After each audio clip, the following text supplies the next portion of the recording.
Mary was a native woman in her early 40s, slight of stature, gentle and deferential in manner. She had been my patient for 8 years, along with her husband and 3 children. There was a shyness in her smile, a touch of self-deprecation. She laughed easily. When her ever-youthful face brightened, it was impossible not to respond in kind. My heart still warms and constricts with sorrow when I think of Mary. Mary and I had never talked much until the illness that was to take her life gave its first signals. The beginning seemed innocent enough. A sewing needle puncture wound on a fingertip failed over several months to heal. The problem was traced to Raynaud's phenomenon, in which the small arteries supplying the fingers are narrowed, depriving the tissues of oxygen. Gangrene can set in, and unfortunately this was the case for Mary. Despite several hospitalizations and surgical procedures, she was within a year begging for an amputation to rid her of the throbbing ache in her finger.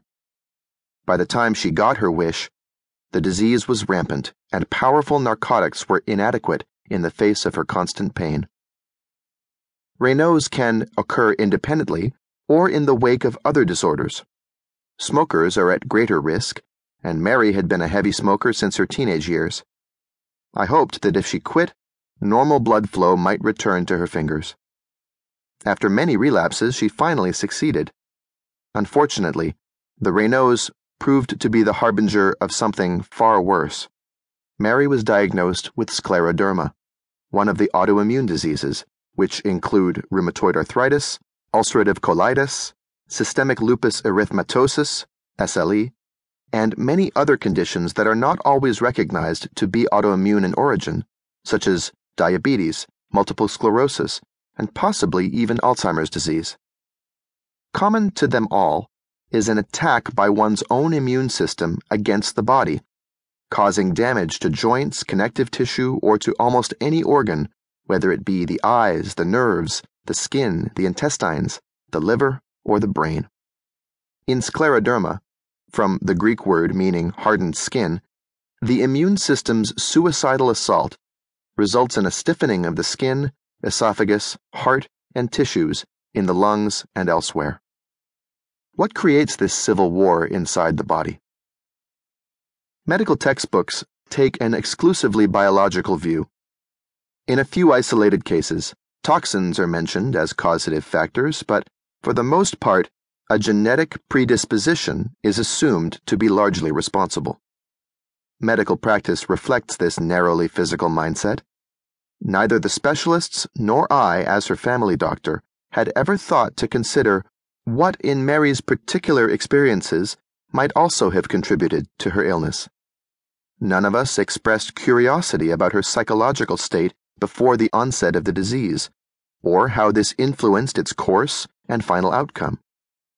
We simply treated each of her physical symptoms as they presented themselves: medications for inflammation and pain, operations to remove gangrenous tissue and to improve blood supply, physiotherapy to restore mobility. One day, almost on a whim, in response to a whisper of intuition that she needed to be heard, I invited Mary to make an hour-long appointment so that she would have the opportunity to tell me something about herself and her life.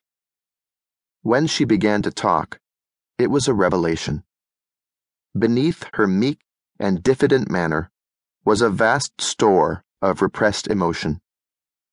Mary had been abused as a child, abandoned, and shuttled from one foster home to another. She recalled huddling in the attic at the age of 7, cradling her younger sisters in her arms while her drunken foster parents fought and yelled below. "I was so scared all the time," she said. "But as a 7-year-old I had to protect my sisters, and no one protected me." She had never revealed these traumas before, not even to her husband of 20 years. She had learned not to express her feelings about anything to anyone, including herself. To be self-expressive, vulnerable, and questioning in her childhood would have put her at risk. Her security lay in considering other people's feelings, never her own. She was trapped in the role forced on her as a child.